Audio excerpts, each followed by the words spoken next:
Assalamualaikum. Waalaikumsalam warahmatullahi wabarakatuh. Ya, ini kenapa muka aku jadi begini?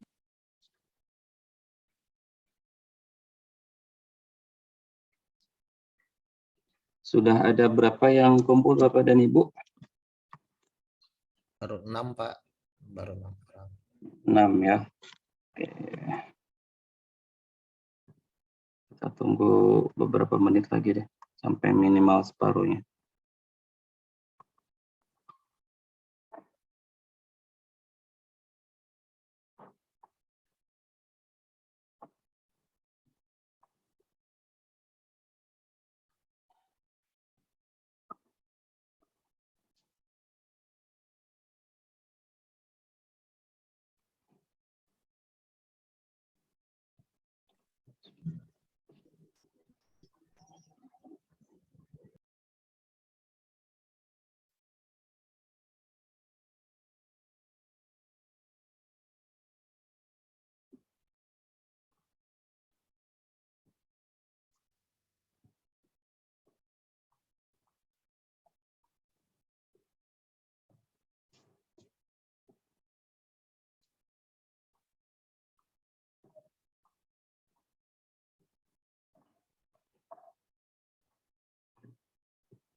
Oke, sudah lebih dari separuh ya Bapak dan Ibu ya. Bisa kita mulai.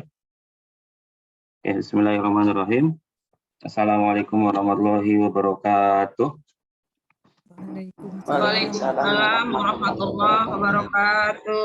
Ya, Bapak dan Ibu, alhamdulillah wa syukurillah wa la haula wa la quwata illa billah.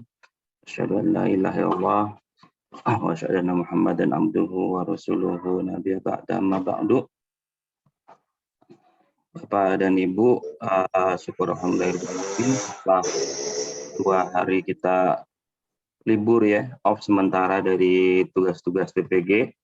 Mudah-mudahan dengan kita berpindah dari satu aktivitas ke aktivitas yang lain menjadi lebih fresh pikirannya Bapak dan Ibu. Mudah-mudahan dan setelah libur 2 hari semoga juga kita dalam keadaan sehat walafiat. Ya, jadi selanjutnya untuk sesi Zoom meeting kita pagi ini, saya akan sedikit sebenarnya saya pengen masuk ke bagian yang kemarin ya, misalkan multiple intelligence, kemudian kelas manajemen gitu ya, supaya ada pengayaan ya, sebagai pengayaan Bapak dan Ibu, karena asumsi saya Bapak dan Ibu istilahnya sudah bisa mengikuti format atau pembuatan RPP sesuai dengan format RPP yang 2013 ya, kurikulum 2013, dan juga memetakan setiap RPP itu di dalam beberapa bagian dan bagaimana keterkaitan antara setiap RPP tersebut kita gunakan untuk mencapai tujuan pembelajaran. Bapak dan Ibu, saya izin share screen beberapa tugas, salah satu atau beberapa tugas yang sudah Bapak Ibu kumpulkan. Saya pilih aja yang paling atas. Sebentar Bapak Ibu ya, kebetulan saya hari ini ada kelas, saya mau sampaikan dulu ke kelas.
Baik Bapak dan Ibu,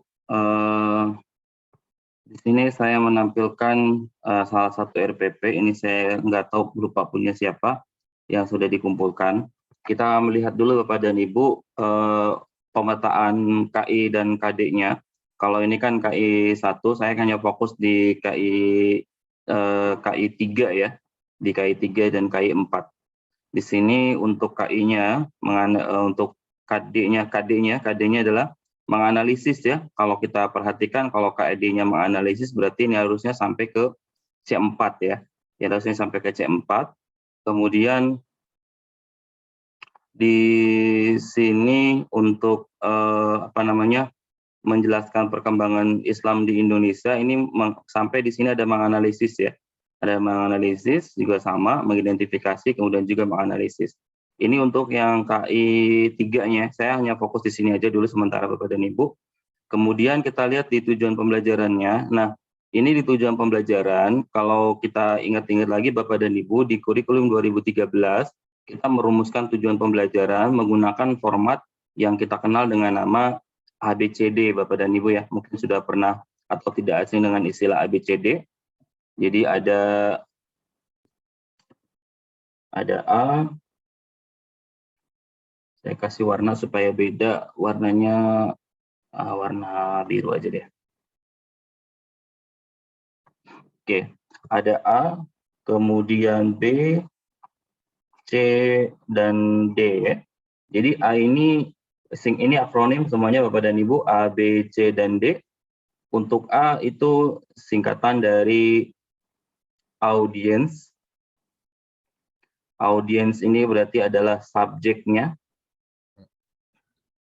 Kemudian yang kedua adalah behavior. Di sini behavior sebenarnya boleh karena ada KI 3 dan KI 4, KI 1, KI 2, KI 3, dan KI 4, maka behavior ini diterjemahkan menjadi bisa sikap, bisa juga kemampuan. Atau sikap ya. Kemudian C-nya adalah condition. Bapak dan Ibu nanti akan sedikit saya coba komentari. Kemudian D-nya ini adalah degree. Condition ini adalah kalau disebutkan condition ini adalah syarat. Syarat. Nah, bukan cara. Nah, Bapak dan Ibu yang sudah beberapa mungkin yang sudah menggunakan format ABCD, yang saya perhatikan yang dituliskan di condition ini bukan syarat melainkan cara. Padahal condition ini adalah cara untuk mencapai untuk mencapai behavior dengan degree tertentu. Jadi artinya cara ini merupakan sebuah sebab, sementara behavior ini merupakan akibat. Artinya adanya akibat ini kita capai melalui sebab. Kita buat dulu sebabnya apa, pastikan akibatnya tercapai. Kalau yang di sini merupakan cara, maka belum tentu cara itu akan membuat suatu akibat. Karena kita hanya menggunakan satu cara, itu kan mungkin terlalu umum ya kalau kita mengatakan itu sebagai sebuah cara. Tapi kalau kita katakan sebagai sebuah sebab, itu akan sangat spesifik. Kemudian degree ini terkait dengan kemampuannya. Kalau misalkan degree-nya adalah memahami, kalau memahami berarti dengan tepat misalkan. Memahami misalkan dengan tepat. Kalau menerapkan berarti dengan benar gitu. Misalkan seperti itu Bapak dan Ibu. Jadi kalau degree itu berarti artinya ada suatu derajat atau kualitas dari behaviornya. Kalau behaviornya sudah tercapai, berarti kita pengen behavior yang seperti apa? Yang baikkah, yang tepatkah, yang benarkah, yang runtunkah gitu ya, dan seterusnya yang berkaitan dengan behavior, derajat dari behavior. Nah, yang saya kemarin komentari, mungkin ada beberapa Bapak dan Ibu yang saya komentari, itu ada condition dengan behavior. Jadi antara condition dengan behavior itu tidak terjamin akan tercapai. Jadi sekali lagi condition ini adalah syarat, bukan cara. dengan melakukan apa dia bisa mendapat kemampuan itu. Jadi harus diperjelas kalau dengan melakukan hal tersebut apakah mungkin akan mencapai kemampuan yang diinginkan. Jadi ada sebabnya, kemudian ada akibat. Nah, di sini Bapak dan Ibu, condition ini sekali lagi ini akan menentukan metode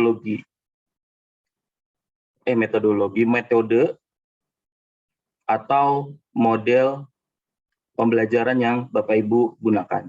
Karena kalau kita sudah menentukan conditionnya, ya berarti kan nanti di dalam cara tersebut ada beberapa langkah yang menjadikan prasyarat agar siswa mencapai tujuan ini, behaviornya.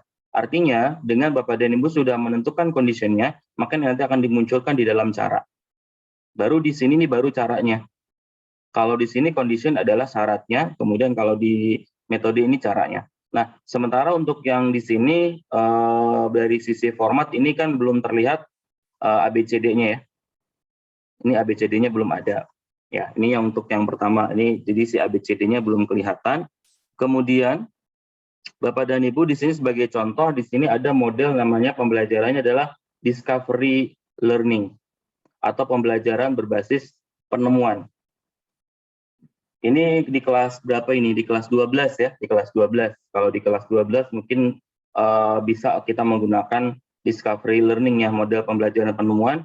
Tapi kalau di kelas rendah di SD gitu, di SD di kelas 1 sampai dengan kelas 6, discovery learning ini perlu ditambahkan dengan yang namanya guided.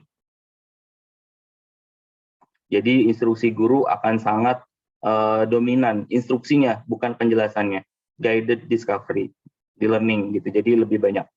Kalau ini pendekatannya semuanya, kalau scientific, Bapak dan Ibu seperti yang saya sebutkan, scientific itu tidak harus 5M. Jadi kalau Bapak dan di sini sebuah menyebutkan scientific learning, kemudian modelnya adalah discovery learning, berarti di bawahnya tidak perlu lagi ada mengamati, ini nggak perlu menanya, ini nggak perlu Bapak dan Ibu, karena Bapak dan Ibu sudah menuliskan di sini dari discovery learning. Discovery learning itu sudah scientific. Ya, karena menemukan sesuatu ini berarti sudah scientific sekali. Scientific itu artinya di sana terjadi proses metode ilmiah. Metode ilmiah sederhana ya memang dengan menggunakan 5M. Ini 5M-nya sederhana. Tapi kalau misalkan nggak pakai 5M, nggak apa-apa. Ya nggak apa-apa. Yang penting Bapak dan Ibu sudah memunculkan ada scientificnya di sana sesuai dengan metode-metode ilmiahnya. Ada pengumpulan data, ada pengamatan, ada pencatatan, ada penyampaian informasi. Berarti kan itu sudah masuk ke dalam scientific atau apa namanya sesuai dengan kaidah-kaidah metode-metode ilmiah. Nah, di sini Bapak dan Ibu ini adalah kontrak model pembelajaran. Jadi ini model pembelajaran ini nanti seharusnya terkait dengan tujuan tadi. Dikait dengan siapa? Dengan condition.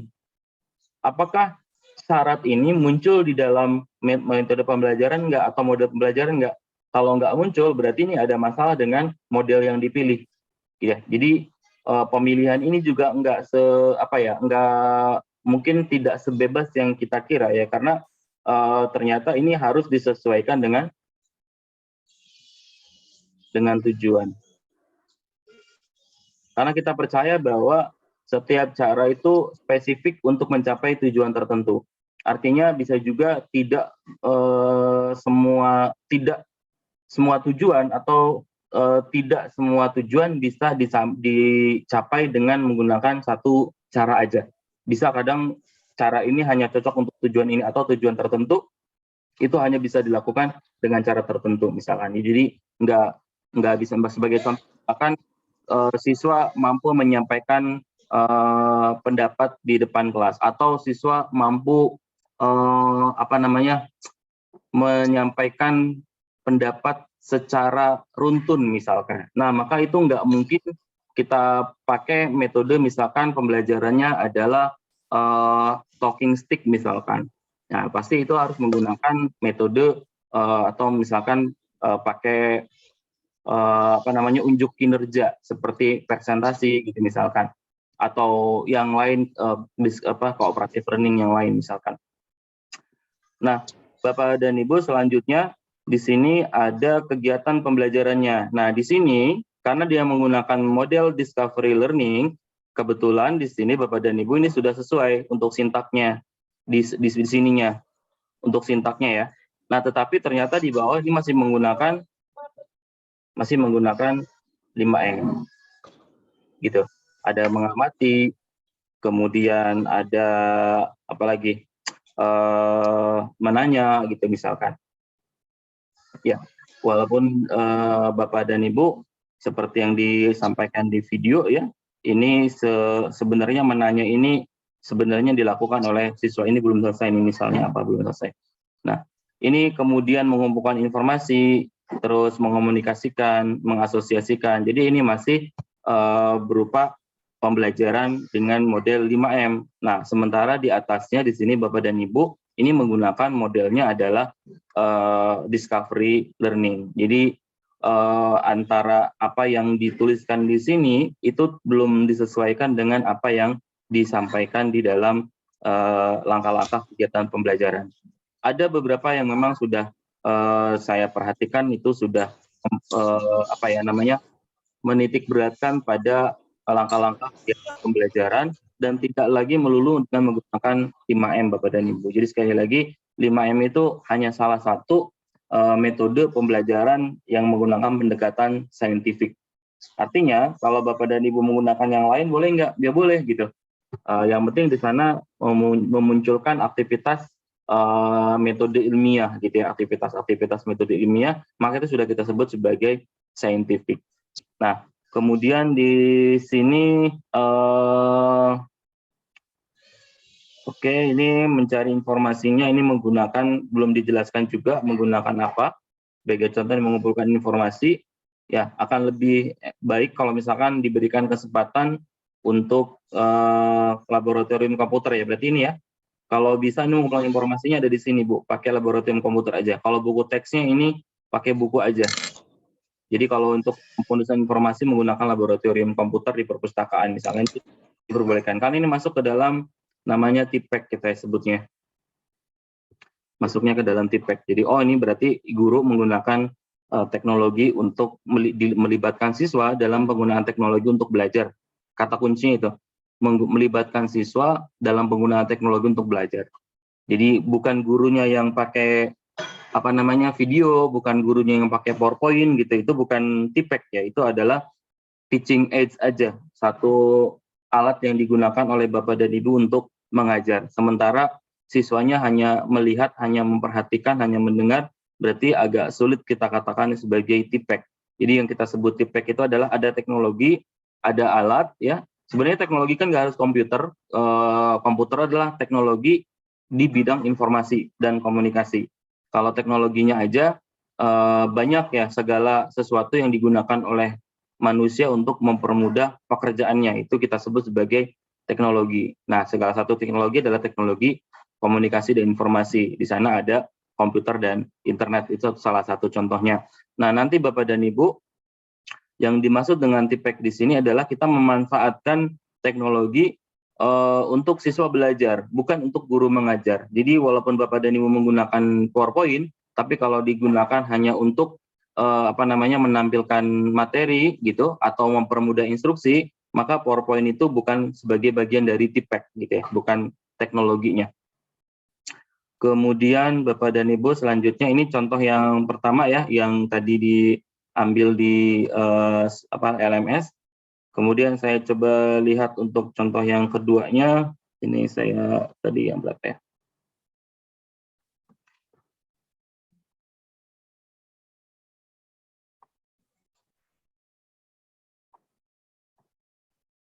Nah, yang keduanya di sini ada, ya di sini juga sama Bapak dan Ibu, untuk tujuannya di sini masih belum menampilkan belum menampilkan ABCD ya Bapak dan Ibu ya. Mohon nanti diperhatikan seperti ini Bapak dan Ibu ya, kita sebut typo ya. Typo seperti ini mohon diperhatikan Bapak dan Ibu ya. Kalau di sini kalau ada warna merah seperti ini, ada garis merah seperti ini, ini berarti ada kesalahan dalam penulisan. Ini ada kesalahan, ini kenapa merah, ini karena double. Jadi salah satu harus itu dicoret gitu ya. Kemudian di sini ada praktik, ada praktik, ada praktek ya. Jadi yang benar adalah praktik, sehingga di sini bukan mempraktekkan tapi mempraktikkan. Ini mampunya double. Jadi kalau di Word itu sebenarnya bisa kita setting Bapak dan Ibu, tulisan kita itu sudah benar atau belum gitu ya. Jadi di sini saya setting untuk bahasanya adalah bahasa Indonesia. Nah, jadi dia akan otomatis memberikan warna merah seperti ini di garis bawahi kalau ada penulisan-penulisan yang tidak sesuai dengan kaidah-kaidah di dalam penulisan bahasa Indonesia. Nah, ini seperti DXB ini nggak diperkenankan. Ini boleh tapi pakai titik, jadi nanti nggak merah sebagai contoh.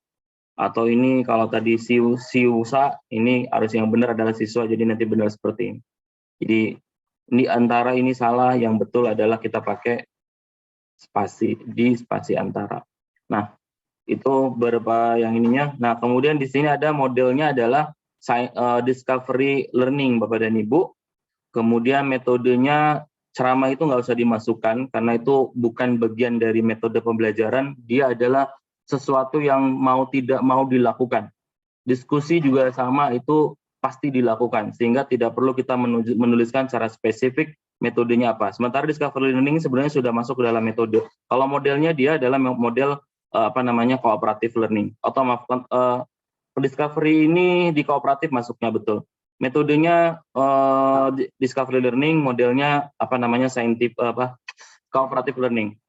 Kemudian metodenya ini nggak perlu disebutkan karena sekali lagi ini metodenya adalah discovery learning. Kemudian karena sekali lagi ceramah, diskusi, drill ini bukan drill Bu ya, drill. Seperti ini tulisannya drill, tanya jawab dan penugasan ini sudah pasti dilakukan sehingga ini tidak perlu kita masukkan sebagai metode. Jadi kalau secara spesifik baru. Nah, ini ternyata sama Bapak dan Ibu untuk discovery learning, dia sudah di sini sudah disebutkan pendekatannya, ada modelnya atau metodenya adalah discovery learning, sementara di sini masih menggunakan juga sama-sama 5M. Ya, jadi ini yang saya sebutkan, di atas kita menggunakan discovery, nah, maka di bawahnya juga kita gunakan discovery. Jadi jangan di sininya pakai discovery learning, tapi di bawahnya tidak ada discovery learning-nya. Yang seperti apa sih discovery learning? Saya tadi sempat untuk searching, tapi saya dapatnya nih project based learning, sama yang saya lihat juga di beberapa RPP itu menggunakan project based learning, atau bahkan digabung ada dua, ada project based learning-nya, ada discovery learning-nya gitu. Jadi agak bingung sebenarnya mau pakai yang mana gitu Bapak dan Ibu. Nah, di sini ini contoh yang untuk project based learning Bapak dan Ibu saya tampilkan.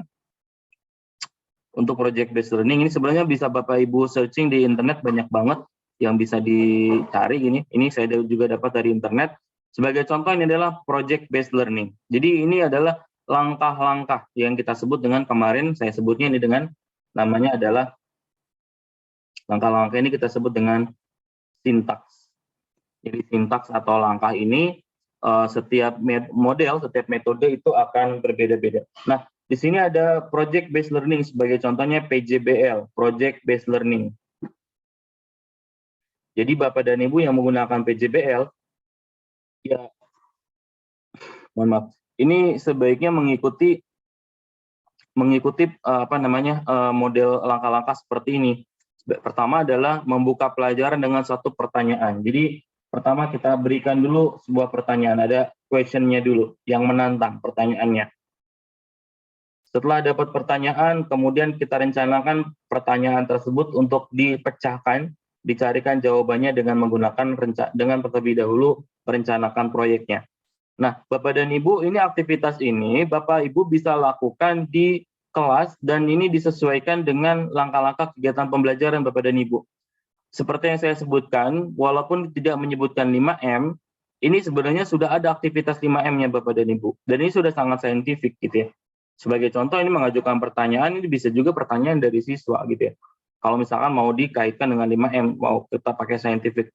Tapi yang saya sebagai catatan adalah kalau sudah disebutkan dia project based learning, yang nggak perlu lagi di bawahnya mengamati, menanya gitu, nggak perlu, karena ya sudah cukup dengan project based learning atau discovery learning itu sudah scientific gitu. Dan 5M adalah salah satunya aja, salah satu yang dibuat yang contoh pembelajaran dengan menggunakan pendekatan saintifik. 5M adalah salah satu, bukan berarti semuanya harus dibuat jadi 5M atau satu-satunya cuma 5M, karena dari beberapa RPP yang sudah saya baca itu banyak sekali Bapak dan Ibu yang menuliskan model di atasnya adalah project based learning misalkan, tetapi di bawahnya menggunakannya masih 5M gitu. Nah, projectnya di sebelah mana?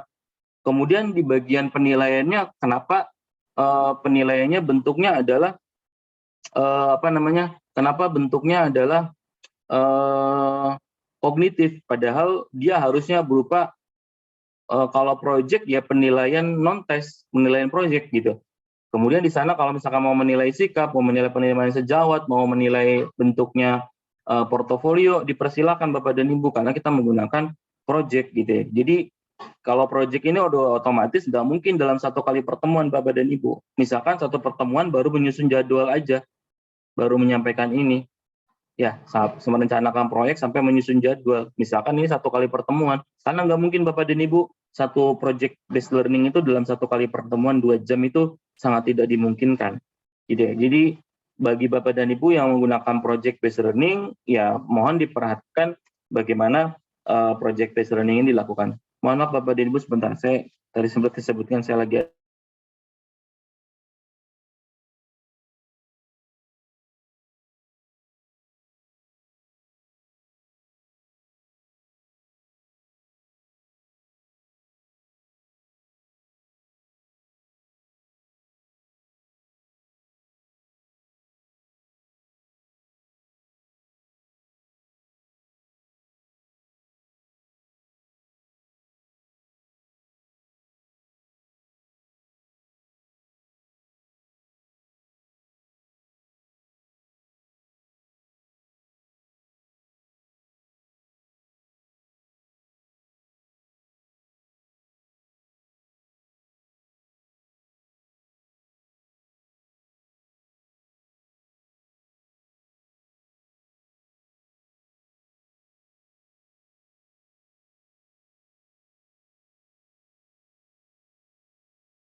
sebentar, saya lanjut lagi Bapak dan Ibu. Nah, di sini ketika proses misalkan mengawasi jalannya proyek, nah ini berarti kan berarti ada satu sesi khusus di mana siswa memberikan progres sudah sampai mana proyeknya gitu ya. Di sini ada penilaian ketika proses ini juga bisa Bapak Ibu melakukan penilaian. Nah, baru ini penilaian prosesnya, kemudian baru Bapak dan Ibu memberikan penilaian terhadap produk yang sudah dihasilkan. Terakhir baru Bapak dan Ibu mengevaluasi. Nah, evaluasi ini juga bisa melakukan penilaian teman sejawat itu sebagai contoh. Jadi kalau Bapak dan Ibu menggunakan project based learning, kira-kira seperti ini langkah-langkah yang bisa Bapak Ibu lakukan gitu. Artinya apa? Sekali lagi Bapak dan Ibu mohon untuk menyesuaikan gitu ya, menyesuaikan antara apa yang sudah Bapak Ibu sudah Bapak Ibu tuliskan di atas modelnya dengan apa yang akan dilakukan di bawahnya. Jadi bukan selalu kita menggunakan 5M, padahal di atasnya itu sudah jelas-jelas kita mau pakai project based learning gitu misalkan. Tapi kenapa di bawahnya kita menggunakan 5M? Bapak dan Ibu, untuk selanjutnya ini tadi saya belum sempat untuk menuliskan beberapa yang sudah menuliskan ABCD-nya. Sebentar, saya searching dulu kira-kira yang sudah pakai ABCD siapa, nanti saya buka.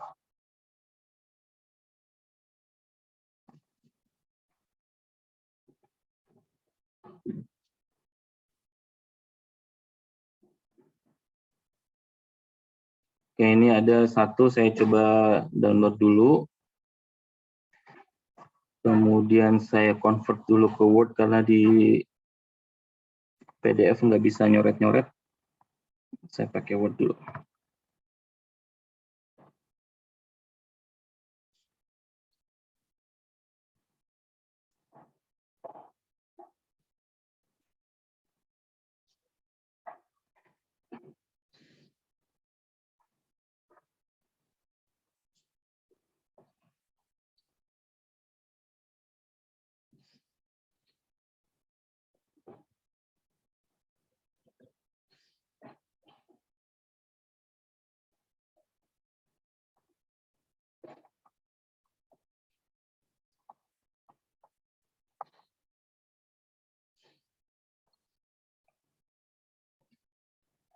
Oke, ini sudah saya buka.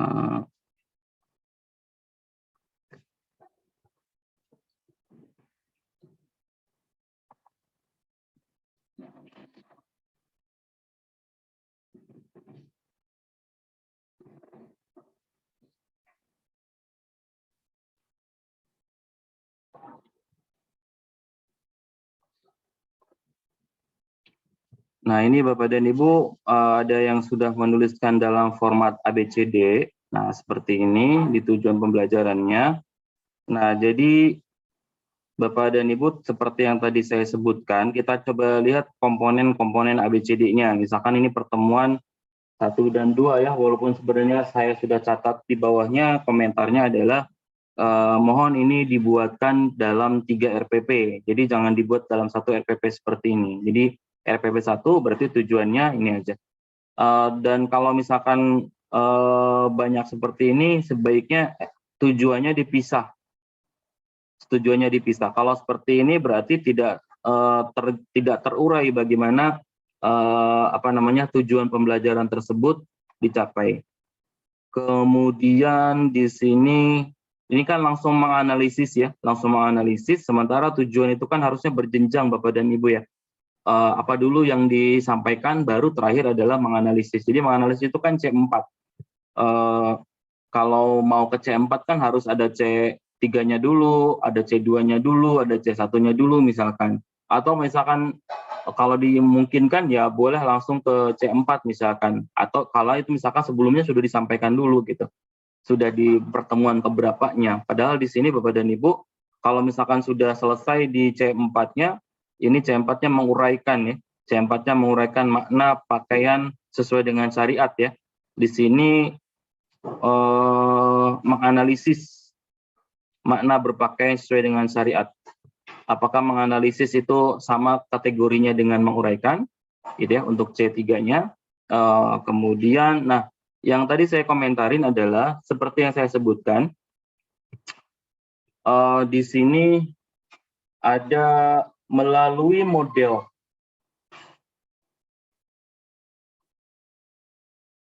Melalui model ini adalah suatu cara. Ini cara, ini juga cara. Diharapkan siswa dapat menganalisis.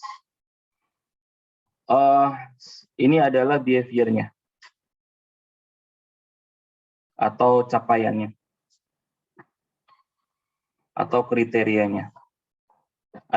Kemampuan atau sikapnya. Seperti yang saya sebutkan di atas, Bapak dan Ibu, kita perlu menanyakan apakah kemampuan tersebut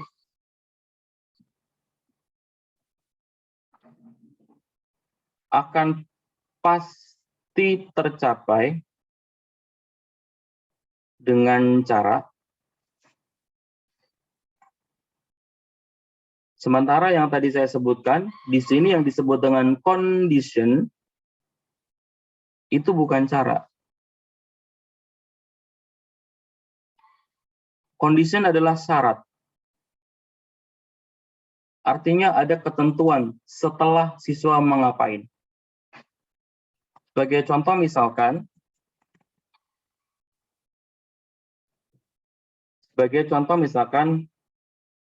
setelah berdiskusi,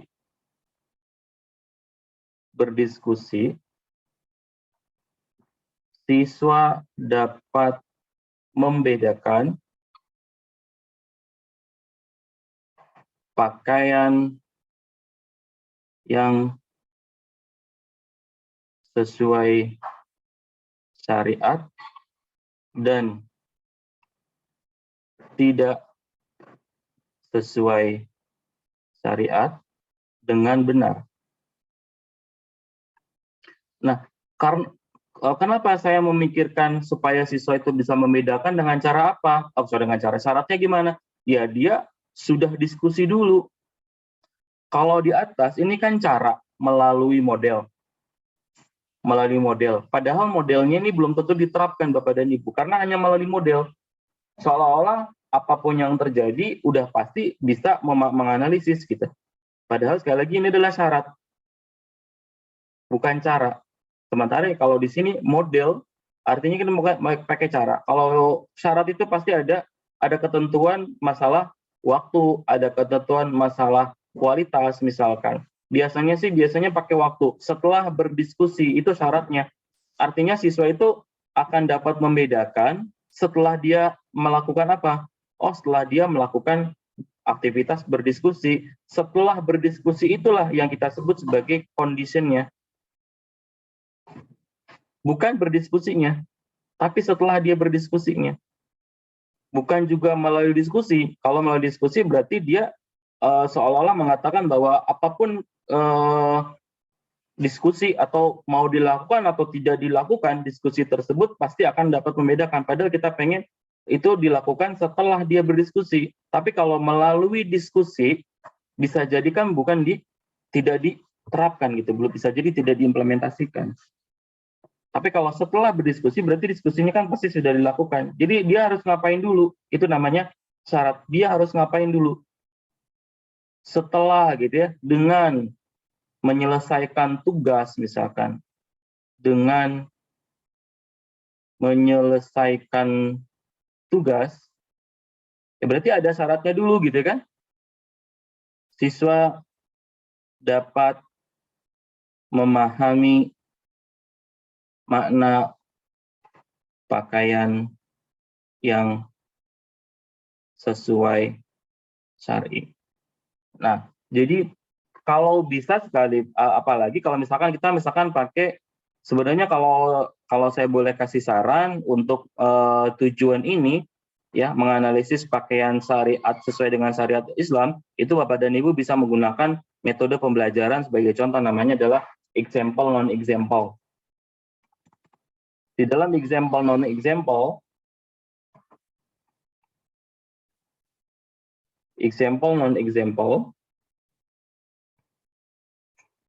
ini ada beberapa tahapan Bapak dan Ibu, langkah-langkahnya. Tujuannya adalah siswa nanti di sini pengen bisa membedakan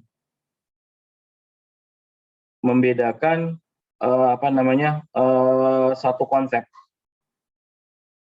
dan non konsep.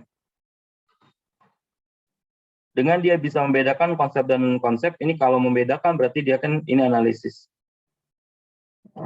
Ya, jadi untuk langkah-langkahnya atau kondisinya ini bisa kita lihat di sini. Sebagai contoh, saya coba searching untuk example non-example.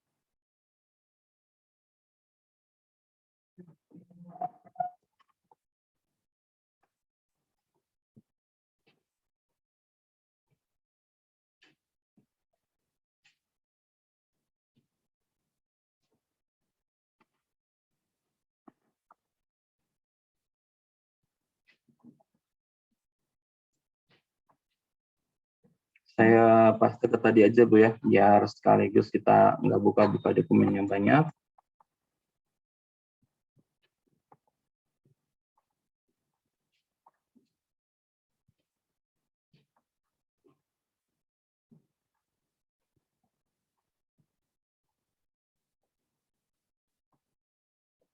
Oh, ini kenapa begini? Kita buat seperti ini dulu.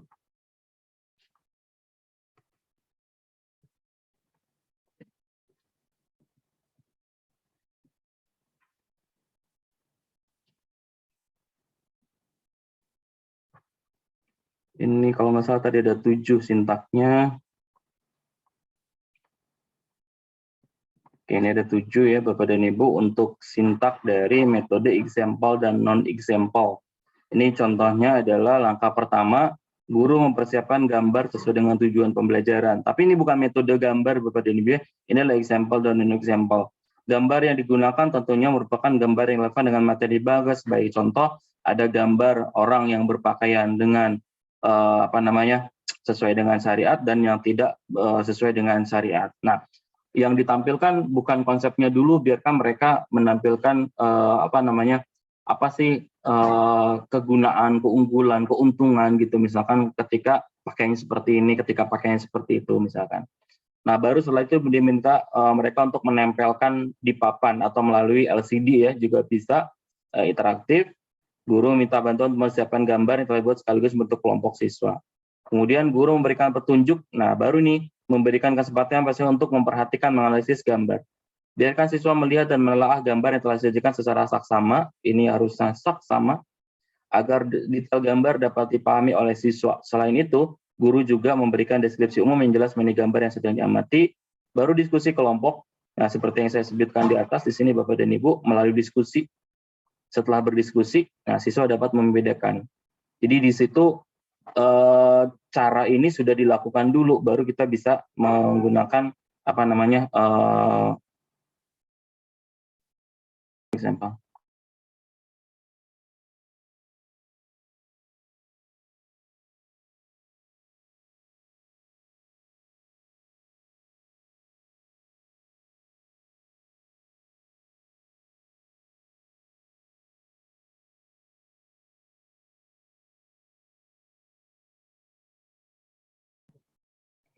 Oke, baik Bapak dan Ibu, saya lanjutkan sedikit. Jadi pada intinya adalah condition ini berkaitan dengan model atau metode yang akan Bapak Ibu lakukan. Artinya di sini setelah kita menentukan apa saja langkah-langkah yang akan dilakukan oleh siswa, baru tuh kita bisa melihat apakah langkah tersebut menjamin siswa untuk mencapai tujuan pembelajaran atau tidak. Jadi sebisa mungkin sekali lagi Bapak dan Ibu, kita menyiapkan langkah-langkah pembelajaran tersebut sesuai dengan tujuan. Karena apa? Karena nanti behaviornya, conditionnya itu akan dicapai setelah siswa mengerjakan langkah-langkah yang ada di sintak model pembelajaran yang sudah kita pilih. Melalui kegiatan bertanya, misalkan, melalui kegiatan menempelkan sedotan itu misalkan. Jadi itu ada langkah-langkah yang sesuai atau conditionnya ada di dalam langkah-langkahnya. Jadi setelah langkahnya sudah dilakukan, apa yang akan mereka peroleh? Setelah langkah tersebut selesai, apa sih tujuan yang akan dicapai? Gitu. Jadi kira-kira itulah kaitan antara tujuan, kemudian model atau metode, dan satu lagi yang sudah pasti adalah sintaks dari kegiatan pembelajaran. Nah, itu adalah ruh dari RPP kita Bapak dan Ibu, ruhnya atau boleh disebut adalah inti dari RPP kita. Bagaimana kita mencapai suatu tujuan pembelajaran, itu dikaitkan dengan indikatornya sudah pasti. Nah, akan tetapi ketika kita pengen mencapai tujuan pembelajaran tersebut, kan ada cara. Nah, caranya tersebut dengan menggunakan cara apa? Setelah kita sudah dapat caranya menggunakan cara apa, maka dengan melakukan langkah-langkah yang ada di dalam cara tersebut, apa sih yang akan mereka capai? Dengan mereka melakukan itu, setelah mereka melakukan itu, apa yang akan mereka capai? Apa yang akan mereka capai ini apakah sesuai dengan tujuan pembelajaran atau tidak? Jadi kalau misalkan memang tujuannya tidak sampai ke project based learning atau tidak membuat project, ya jangan gunakan model pembelajaran project based learning misalkan. Nah, tapi kalau misalkan tadi memahami pakaian yang sesuai atau menganalisis pakaian yang sesuai dengan syariat Islam, Bapak dan Ibu boleh menggunakan project juga, bisa nggak? Bisa, gitu. Misalkan sebagai contoh, siswa diminta untuk membuat sebuah video, gitu. Membuat modul, pokoknya ada produknya, di mana produknya itu siswa dengan menyelesaikan produk tersebut atau setelah selesai membuat produk tersebut, siswa dapat membedakan. Karena menganalisis itu salah satu cirinya adalah membedakan mana yang pakaian syariat dan mana pakaian yang bukan syariat.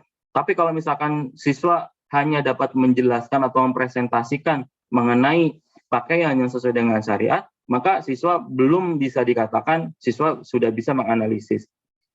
Itu kaitan ya kira-kira antara indikator, tujuan, kemudian model atau metode, dan juga adalah langkah-langkah yang Bapak Ibu ambil di dalam kegiatan pembelajaran. Gitu. Itu sebagai titipan aja dari saya Bapak dan Ibu. Mudah-mudahan berikutnya kita bisa lebih banyak diskusi lagi untuk membuat suatu RPP yang benar-benar terlihat ruhnya gitu, bukan hanya sekadar RPP yang dikumpulkan sebagai penggugur tugas. Menurut saya akan sangat sia-sia waktu kita Bapak dan Ibu kalau kita memiliki pikiran seperti itu. Nah, ini kita punya teman diskusi banyak sekali yang bisa kita mintakan sharingannya bagaimana suatu model, suatu materi dengan tujuan pembelajaran tertentu itu akan lebih tepat digunakan model pembelajaran yang seperti apa. Karena seperti yang tadi saya sebutkan, bahwa tidak semua model, tidak semua metode itu cocok untuk mencapai tujuan pembelajaran. Jadi karakteristik materi dan karakteristik model dari pembelajaran tersebut Bapak dan Ibu itu sangat menentukan sekali pendekatan yang Bapak Ibu gunakan. Dengan asumsi dengan melakukan seperti itu nanti siswa akan mencapai tujuan pembelajaran tertentu. Begitu Bapak dan Ibu, silakan, kita masih ada waktu beberapa menit kalau ada yang mau didiskusikan Bapak dan Ibu.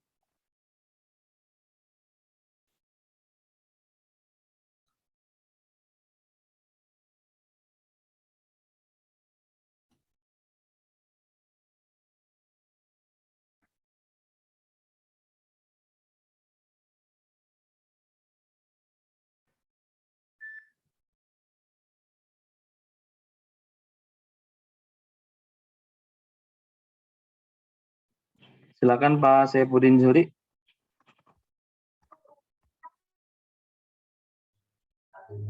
Terima kasih Pak dosen yang telah memberikan waktu kepada kami. Bismillahirrahmanirrahim. Assalamualaikum warahmatullahi wabarakatuh. Waalaikumsalam warahmatullahi wabarakatuh. Ya, alhamdulillah Pak, ini terima kasih banyak. Ini langsung saja Pak terkait dengan submodel daripada RPP yang sudah Bapak sampaikan tadi. Ini terkait dengan langkah-langkahnya. Jadi langkah-langkah dalam RPP itu yang sudah dipaparkan Bapak dosen tadi. Apakah yang pertama, apakah kita langsung memberikan sebuah model tadi harus diberikan dalam bentuk mungkin gambar dan lain sebagainya Pak. Untuk model seperti Bapak yang sampaikan tadi bahwa memberikan sub tentang berpakaian muslim itu modelnya seperti ini. Kita ambilkan sebuah gambar yang sesuai seperti ini, kemudian yang tidak sesuai seperti ini ya. Seperti itu ya Pak ya. Terima kasih Pak. Ya, terima kasih Pak Saifuddin Zuhri. Ini sekedar ini aja Pak. Jadi kalau kita langsung memberikan ini yang sesuai dan ini yang tidak sesuai, nah itu selesai Pak. Artinya siswa tidak diberikan kesempatan untuk menganalisis.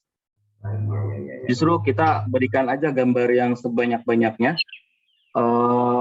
Nanti diminta siswa untuk mengklasifikasikan. Misalkan di depan dikasih sebuah kolom Bapak dan Ibu, nanti ini yang sesuai dan ini tidak sesuai. Nanti siswa diberikan kesempatan untuk berargumentasi, untuk mengamati, untuk menganalisis kira-kira sebelah mana nih yang tidak sesuai dengan pendapatnya mereka. Oh, menurut saya ini yang tidak sesuai ini karena belum menurut gaya macam. Nah, nanti terakhir setelah mereka bersepakat dengan gambar-gambar itu, kita sebutnya metodenya example dan example Pak ya, bukan picture in picture. Kalau picture in picture beda lagi. Ini example dan example artinya bisa dengan gambar, bisa juga dengan video. Yang penting di sana ada contoh dan bukan contoh pada intinya. Kalau kita berfokus hanya pada gambarnya, khawatirnya takutnya nanti ketukar dengan picture and picture. Tapi nggak ada masalah selagi itu kita titik tekan kita adalah ini contoh gambar yang benar, ini adalah contoh gambar yang tidak benar. Ini contoh gambar yang sesuai, ini contoh gambar yang tidak sesuai. Silakan dibagi ke siswa, kemudian siswa untuk diminta untuk menempelkan. Ya, satu orang misalkan suruh maju, ditempel, ditanya kenapa? ditanya kenapa terus sampai terakhir diminta untuk mengamati lagi mana yang kira-kira belum sesuai, mana yang sudah sesuai tempatnya gitu. Tempatnya ini harusnya masuk ke kolom tidak sesuai karena ini belum, misalkan ada bagian tidak sesuai dengan, mereka kan di antara siswa sendiri perlu kita berikan pendapat yang sifatnya moderat gitu Pak ya, karena ada beberapa pendapat yang mengatakan misalkan pakaian itu nggak boleh potong Mbak, pakaian itu harus lurus misalkan, karena kalau misalkan pakaian yang bentuknya atasan sama bawahan perempuan misalkan itu dianggap bukan pakaian sesuai dengan syariat. Ada yang seperti itu Bapak dan Ibu. Nah, itu perlu kita sampaikan juga pemahaman yang moderat. Artinya di luar sana ada yang memiliki pemahaman seperti itu, tapi jangan salah, ada juga yang memang membolehkan pakaian itu atasan bawahan gitu. Nggak harus selalu kurung gitu ya. Kan ada Bapak Ibu ya, sampai anak sekolah itu kalau nggak tahu tuh saya SMA itu pakaiannya putih abu-abu. Jadi antara pakaian atasan sama baju sama roknya itu karena dia nggak mau dimasukin, karena nggak mau dipisah, itu sampai dijahit Pak. Jadi bentuknya itu seperti itu. Nah, kalau yang nggak memahami mungkin itu nggak benar tuh gitu. Atau sebaliknya aja kalau nggak memahami pendapat orang lain, dia pasti juga bilang, oh yang kayak gitu nggak benar. Nah, ini ada tempat, ada namanya apa ya? Ini sesuai, ini juga sesuai gitu. Pengennya pemahamannya seperti itu Pak. Jadi jangan sampai dibilang, oh ini nggak sesuai. Padahal sesuai gitu. Tapi karena cuma perbedaan perbedaan cara memilih pendapat, kita sebutnya mazhab, itu khawatir nanti jadi perpecahan itu. Tapi yang penting kan ya sudah nih syaratnya menutup aurat sudah selesai, tidak ketat, tidak transparan, udah cukup. Masalah dia mau lurus atau langsung atau tidak atau potongan dan seterusnya, menurut saya itu udah wilayahnya wilayah bukan lagi ijtihad, kalau gitu udah wilayah yang cabang gitu ya, wilayah yang furu gitu, yang udah enggak esensi lagi menurut saya gitu. Dan itu perlu disampaikan kepada siswa. Nah, di akhir baru siswa diminta untuk menyimpulkan. Nah, yang sesuai dengan syariat itu yang seperti apa, yang tidak sesuai dengan syariat seperti apa. Nah, maka tadi seperti contoh yang saya tuliskan, melalui diskusi gitu ya, siswa dapat membedakan gitu. Jadi itu aktivitasnya, atau bukan melalui, maaf ya, karena kalau melalui diskusi itu tadi belum tentu diskusinya dilakukan. Tapi karena dia adalah condition, syarat, bukan melalui tetapi setelah melakukan diskusi, siswa dapat membedakan. Nah, selain tadi dia adalah condition atau syarat, ada satu lagi yang perlu kita catat bersama-sama Bapak dan Ibu, bahwa apakah condition tersebut memiliki hubungan sebab akibat tidak dengan behaviornya. Kalau kita cuma menuliskan misalkan setelah menempelkan gambar, siswa dapat memahami, agak sulit menurut saya, karena cuma nempelin gambar. Misal, kalau dia anak TK mungkin bisa, mungkin Bu Ani misalkan, siswa setelah menempelkan gambar, siswa dapat melatih motorik halusnya misalkan. Kan ada kaitan gitu, antara apa yang sudah dilakukan dengan kira-kira apa sih tujuan yang bisa kita ambil dari aktivitas tersebut. Jadi jangan kita yang penting ada conditionnya, yang penting ada behaviornya. Menurut saya perlu ada sebab akibat gitu. Ada dengan sebab ini bisa mengakibatkan itu. Jadi kita bisa memikirkan di awal kira-kira seperti itu. Mungkin itu Pak Syabudin Juri, mudah-mudahan bisa menjawab. Ya, terakhir mungkin Pak Agung, ini sudah jam 8.55, saya ada kelas soalnya Bapak dan Ibu. Mohon maaf. Silakan Pak Agung. Baik Pak, terima kasih. Assalamualaikum warahmatullahi wabarakatuh. Waalaikumsalam warahmatullahi wabarakatuh. Langsung saja Pak, saya karena memang sedari awal diberikan tugas ini, jujur belum terbayang sama sekali sampai liburan kemarin pun ya masih seperti itu. Ketika melihat pun ya teman-teman yang lain mungkin ada yang melakukan healing dan sebagainya, saya pun juga sama berharap hari ini betul-betul mendapatkan pencerahan dan alhamdulillah sudah mulai ada titik terang bagaimana saya harus membuat RPP yang betul. Satu saja tadi Pak yang mohon diulangi kalimat yang menjadi ruh dari RPP itu seperti apa, sehingga tidak ada miskonsepsi lagi dalam diri saya terkait dengan tujuan pembelajaran dan indikatornya itu seperti apa gitu. Sehingga kalau tadi Bapak menyimpulkannya bagaimana mencapai tujuan pembelajaran bla bla bla bla. Nah, itu gimana Pak? Maksudnya yang menjadi ruh dari RPP yang betulnya itu seperti apa? Itu aja mungkin Pak yang saya tanyakan. Insya Allah hari ini tugasnya diselesaikan semua Pak, insya Allah. Ya, harus diselesaikan Pak. Kalau nggak nanti malah numpuk Pak kemana-mana. Belum tugas sekolah Bapak dan Ibu. Bentar lagi mau PTS, mau PAS ya. Jadi Bapak dan Ibu, tadi yang saya sedikit ya. Saya kalau ngomong tuh kadang sekilas aja Bapak Agung, saya kadang lupa. Jadi pada intinya yang pengen saya sampaikan, karena namanya adalah rencana pelaksanaan pembelajaran, maka yang menurut saya menjadi inti dari RPP itu adalah adanya keterkaitan antara indikator, kemudian tujuan, model, dan langkah. Baru setelah itu yang menjadi pelengkapnya adalah medianya, kemudian adanya teknik evaluasinya, ada materinya gitu. Itu tambahan-tambahan yang menurut saya, tapi yang menjadi ruh dari RPP kalau menurut saya adalah adanya keterkaitan antara indikator, tujuan, model atau metode, dan langkah.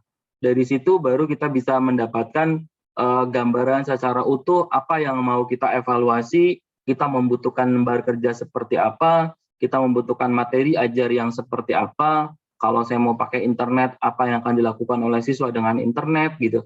Dan seterusnya Bapak dan Ibu. Karena kalau yang lain-lain itu kan turunan-turunan ya, sebagai dampak dari kita melakukan aktivitas. Sebagai contoh misalkan Bapak dan Ibu mau ngajar sebagai contoh nih misal gini. Ketika saya misalkan ketika di UC itu ada mau praktek pembelajaran. Ketika mau praktek pembelajaran itu atau praktek mengajar, ada salah satu tugasnya biasanya kalau ada kegiatan pelatihan itu ada praktek ngajar. Jadi kita ke sekolah kemudian kita ngajar. Nah, ketika mau mengajar itu Bapak dan Ibu, tim dari PIC, dari tim admin pasti akan bertanya, Bapak dan Ibu membutuhkan alat apa saja alat yang dibutuhkan, ATK-nya apa aja, nanti kami yang beli.